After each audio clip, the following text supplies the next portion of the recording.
Around the Ozarks is now on your FM radio. Listen to Around the Ozarks mornings with Grace Gooley as I spotlight local people, stories, and podcasts, all while playing the country legends of the 90s and the hit makers of the 2000s. It's on the Ozarks' best country, 105.1 The Bull.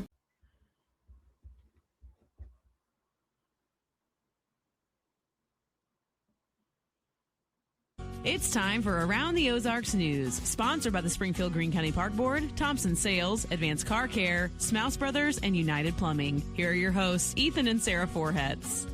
Hey, Sarah and Diana again today. Ethan's still in Venezuela, helping after the 2 earthquakes back-to-back there, and Convoy of Hope, and Ethan and many others doing some fabulous work in a very, very difficult situation. For sure. Here's a look at some news from around here. The search is ongoing this morning for 40-year-old Taylor Stoney, who's been missing since going over the Lake Springfield Dam on June 14th. So think about that. Today is the 1st of July. She was with her 3 daughters. Search crews are hoping that the improving weather conditions as the water is starting to go down will help with their efforts along the James River. Of course, a lot of people will be on the water over the 4th of July holiday weekend that's upcoming. So be advised, be careful of that. Authorities say the high water, the strong currents and debris have made that very difficult. But again, it's starting to go down. Make sure you are wearing a life jacket no matter what. The bodies of Stoney's 2 older daughters, 17 and 19, both of them were recovered, and her 12-year-old daughter survived the incident and was rescued that very day. Yeah, life jackets for sure. Yes. All right. Well, Missouri State Auditor Scott Fitzpatrick has given Wright County a poor audit rating, saying that they've seen multiple financial problems. The audit accuses county commissioners of violating state law by taking on unauthorized debt related to a jail expansion lawsuit. Auditors also found the sheriff's office kept money in an unauthorized account and identified missing property, improper sending, and other accounting issues. The report recommends changes to improve transparency and better protect taxpayer dollars. Okay. All right. 2 big recent decisions from the U.S. Supreme Court came down. First of all, the court struck down President Trump's executive order limiting birthright citizenship. The justices ruled the 14th Amendment continues to guarantee citizenship to nearly everyone born in the U.S., regardless of their parents' immigration status. The order had been blocked by lower courts and never took effect. That decision leaves long-standing birthright citizenship law in place. Also they have ruled, the Supreme Court, that states can and may ban transgenders from competing in school sports teams with biological females. That decision upholds laws in West Virginia and Idaho and is expected to affect other states, about 24 states in total. The court said that the states may base athletic eligibility on biological sex, while dissenting justices said that the ruling denies transgender students a fair opportunity to challenge those laws. The decision marks another major ruling in the nationwide debate over transgender rights. Most Americans do, however, on both sides of the political aisle, actually support only biological females getting to compete against other females. Okay. Well, Springfield City Council, they have approved new enforcement tools to crack down on illegal bandit signs that are placed along roadsides and other public property. The new ordinance makes it easier for the city to hold the business or organization named on the sign responsible for the violation. Officials say the goal is to target repeat offenders while continuing to emphasize education before citations. Council also restored several sign code rules after discovering unintended changes in the city's new development code. Can I ask a dumb question, Sarah? Yeah. What's a bandit sign? Signs that are not legally there, like they don't have permission to be there, or they put Like them the up ones without... people like garage sale, turn here. It could be that. Not just that, but that included. Okay. Yes. Because I'm like, what are these bandit? Like, were they That is the Bandit. That's like the common terminology or the slang terminology, Okay. I guess. But it's essentially basically illegal signs. signage. Yes. It's like yard work people, like Yes. for Like if you leaves and get your roof repaired and you have like the roofers. yeah, or and not just Interesting. roofers, but like yes, what you're talking about, like this Yeah. this Okay. yard. I mean, if it's in your own yard, but if it's on the If it's right in of way, your you can't yard, be on that's the right of way. fine. Right. But yeah, these I think it makes our city look kind of cluttered. That's probably why they're enforcing this a little bit more. Yes. Okay. Yeah. Thanks for clarifying that. Anything I can do to help. Well, okay, moving on to this story now that we all know what bandit signs are. Springfield's SGF Yields program is expanding its pedestrian safety campaign. In addition to citing drivers who fail to stop for people in crosswalks, officers will now also watch for pedestrians who cross outside designated crosswalks. City officials say about half of local pedestrian crashes involve drivers failing to yield, while the other half involve pedestrians crossing improperly. The city says the goal is to improve safety for everyone using Springfield streets. Okay. That's so good. Yes. All right. Victory Mission has quite the victory story. They are celebrating 50 years of service to Springfield and some big milestones. They just included a big graduation ceremony for 3 people who completed the Victory Mission year-long restoration program. That is a faith-based program that helps people who have been addicted or homeless and just other life challenges overcome them and then stand up on their own 2 feet and be contributing members of society. So the Victory Mission leaders were celebrating 50 years of service and the graduation. I love the program and what they do, and probably I love it more after meeting some of the people that went through that Restore program. I did that through Leadership Springfield, and they were serving lunch one day, and the guy had kind of shared part of his story who prepared the meal. He always wanted to be a chef, and I'm not sharing anything he didn't share. I don't even remember the guy's name, but it was so cool because he was from the South and he got involved in drugs, got in jail, and then ended up having a complete life change and got plugged in with Victory Mission and now gets to do what he loves. And I love that. So me too. Anyways, I love them. I mean, Jason Henson, the leader over there, like he went to my alma mater. Yes. It's just, yeah. I mean, he's done some incredible things, but Victory Mission is the real deal. So I just noticed that it was their 50-year anniversary. I'm like, that's amazing. So, yeah. And he's one of those guys that's just like, woo, woo. He's the ultimate woo-woo guy. Like he is that. He is that. I was actually on the board when we hired him. And I will tell you that going to OSU, for me, took his resume to like the top of the stack. I mean, that's not the only thing, but it makes you find a commonality and you go, oh, let's look at this guy, Well, so cool. Okay. Cool. Well, speaking of other cool stuff, one of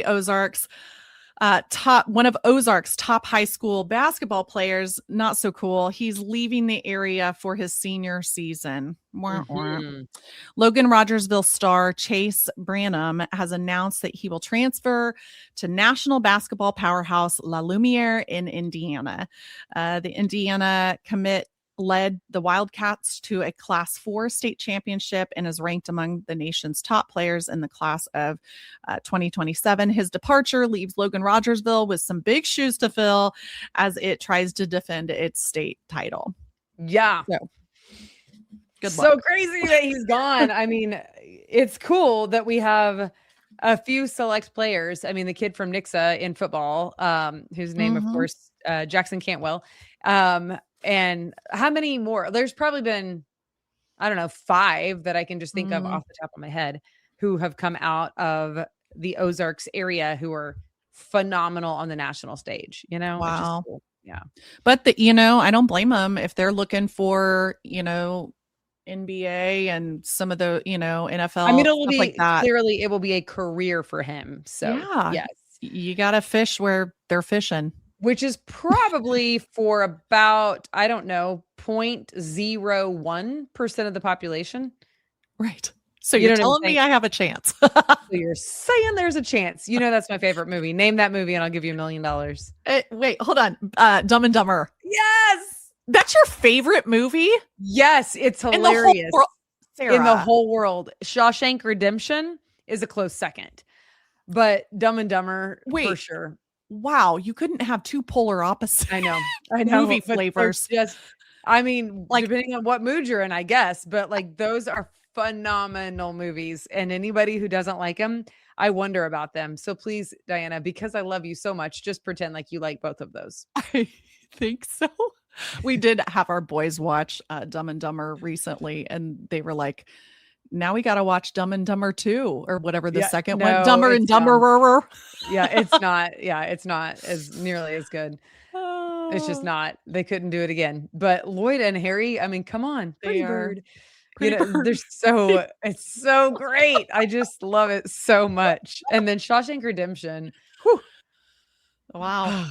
It's been a minute since I've seen that one. But. Well, it's if it ever just comes on TV, sometimes it does that. Yeah. Just give yourself to it. Just sit down and Okay.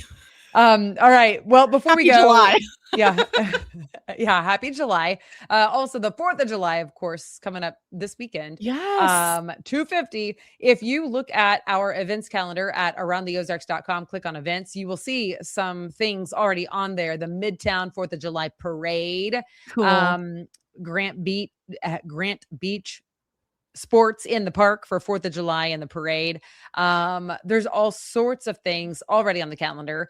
Plus I know that the Springfield Cardinals are having 4th of July.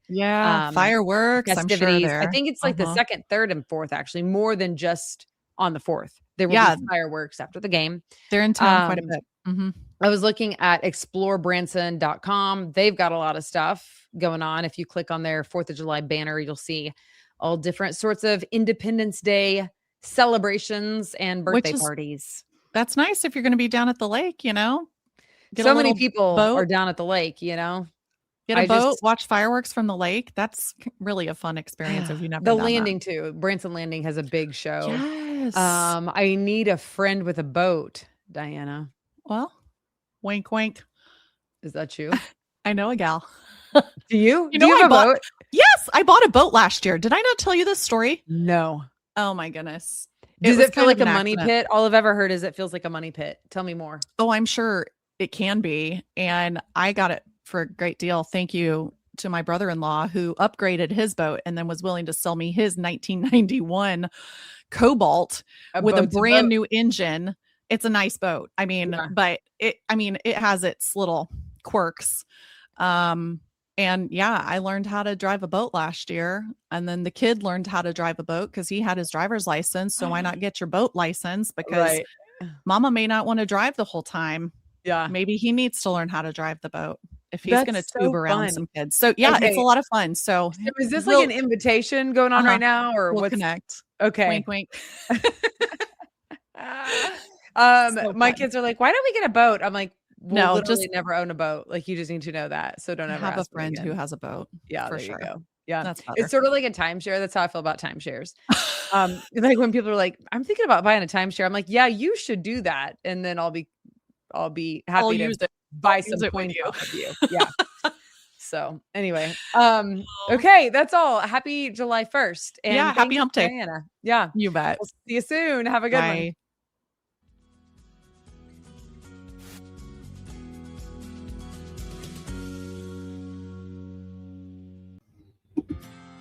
It's time for Around the Ozarks Wake Up Weather, sponsored by Command Family Medicine, Whole Hog Cafe, Taylor Gruba Chevrolet, and Godfather's Pizza. Here's your host, meteorologist Abby Dyer.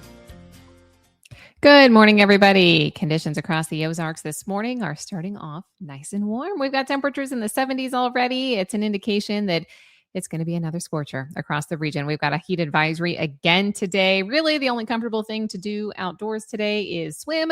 But even then, be careful because the UV index is also considered very high. Burn time in less than 10 minutes if you're going to be outside.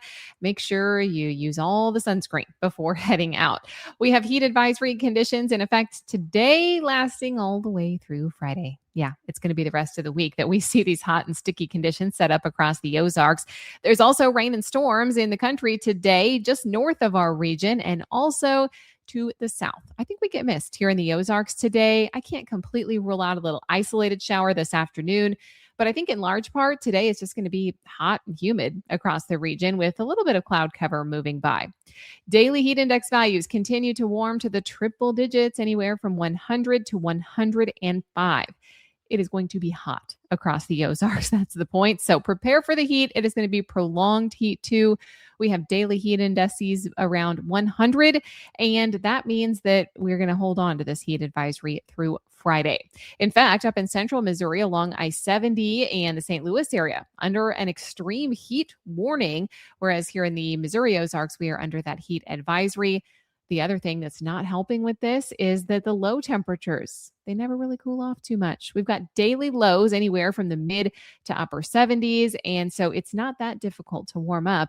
When you have a starting time temperature in the 70s, it's easy to get to the 90s with feels like temperatures even worse. Plan for ways to cool down as we head closer to this holiday weekend, because I think the prolonged heat is going to stick with us through the 4th of July. We are going to see some extreme heat, and I want to remind you of some of the best practices when dealing with some of this extreme heat. Find air conditioning first if you can. Avoid strenuous activities if you have to be outside, and wear light-colored clothing. Check on family members and your neighbors, and drink plenty of water if you have to be outside. And of course, watch for signs of heat cramps, exhaustion, stroke, and never leave people or pets in a closed car for any amount of time. Even a quick run inside, it is just too long. So don't risk it in this type of weather. Isolated showers and thunderstorms will be possible each afternoon and evening. That's going to happen all the way through this weekend. So even on the 4th of July and even on this hot summer-like sunny weekend that we have coming our way, I think a lot of folks will be heading to our area lakes. Keep in mind, there could be some isolated showers and thunderstorms in the afternoon, but at this point, I don't see any washout type rains. So a fireworks forecast will be a go. High temperatures are going to be in the 90s across the region today, tomorrow, Friday, Saturday, Sunday. We never really get rid of them. Heat index values up near 100 both of those days as well for the weekend. So it is going to be hot and humid with that isolated summer storm chance lingering on. Around the country, what's making headlines? It's dangerous heat continuing to build across much of the central and eastern U.S. We've also got below normal temperatures for the west and isolated to scattered severe weather and heavy rain across the central U.S. The Northeast is also going to see some of that scattered severe activity as we move through Friday of this week. All right, it's time for that Around the Ozarks Wake Up Weather Brain Twister trivia question for the day. The question yesterday was this: what is the specific name for the intense, localized snowstorms that occur when freezing Arctic air sweeps across large, relatively warm bodies of open water, dumping feet of snow on the shores directly downwind? Do you think that is A, thunder snow, B, lake effect snow, C, hoarfrost, or D, grapple? Well, the answer is B, lake effect snow. So congrats if B was your guess. We even sometimes get lake effect snow to develop here in the Ozarks. I've seen it on the satellite picture. You see all those flakes forming open over the relatively warm water. All right, here is the next chance to win $50 to Godfather's Pizza. What is the name for the tiny, white, soft pellets of ice that form when supercooled water droplets freeze onto a falling snowflake, often called snow pellets or soft hail? Do you think this is A, sleet, B, grapple, C, hoarfrost, or D, rime? Let me know your guess. That's at the website. It's aroundtheozarks.com. Thank you so much for listening. I sure appreciate it. I want you to stay cool today, so be careful if you're heading outdoors. And thanks to our sponsors, Command Family Medicine, Whole Hog Cafe, Taylor Grubaugh Chevrolet, and Godfather's Pizza. Have a great one. I'll be back to chat with you first thing tomorrow.